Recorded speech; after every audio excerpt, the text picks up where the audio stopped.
In 320 AD, an army marched to war for the first time beneath a Christian cross.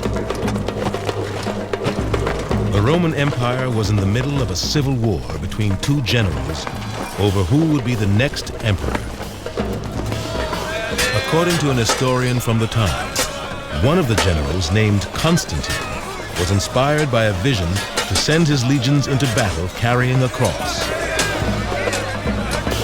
A most marvelous sign had appeared to him. He saw with his own eyes a cross of light in the heavens, bearing the inscription, "Conquer by this."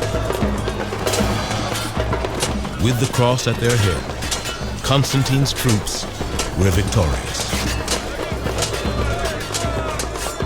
The story of the Battle of the Cross was spread far and wide throughout the empire to win support for Constantine from the rapidly growing Christian movement. There's nothing like a voice from heaven to clarify ambiguity. And in the confusing political situation Constantine finds himself in, he and the bishops who are working with him clear up some of the political ambiguity by beginning to talk about voices from heaven or signs from heaven, which at crucial moments in Constantine's political career have indicated who heaven wants to be emperor.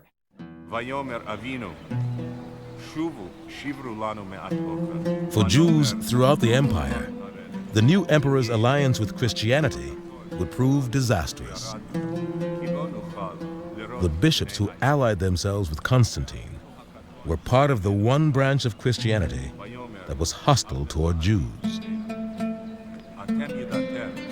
One edge of Gentile Christian culture itself becomes extremely anti-Jewish.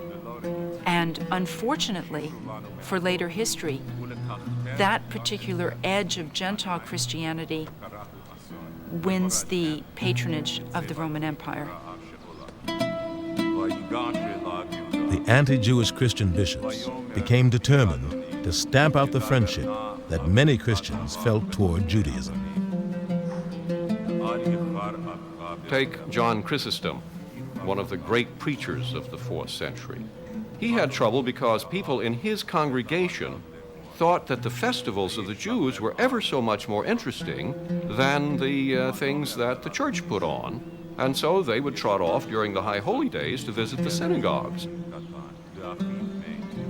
This infuriated John, so he preached a series of 8 sermons against the Judaizers, in which he first, as far as I know, coined the term the Christ killers in order to label those people that he didn't want his congregation associating with.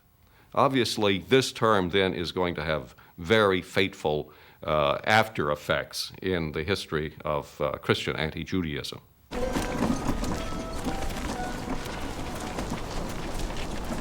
In the centuries ahead, this new prejudice of Christians toward Jews would lead to anti-Jewish laws, violent attacks, and mass evictions. And so the Jews began to search for new homes in North Africa, in Spain, in Russia.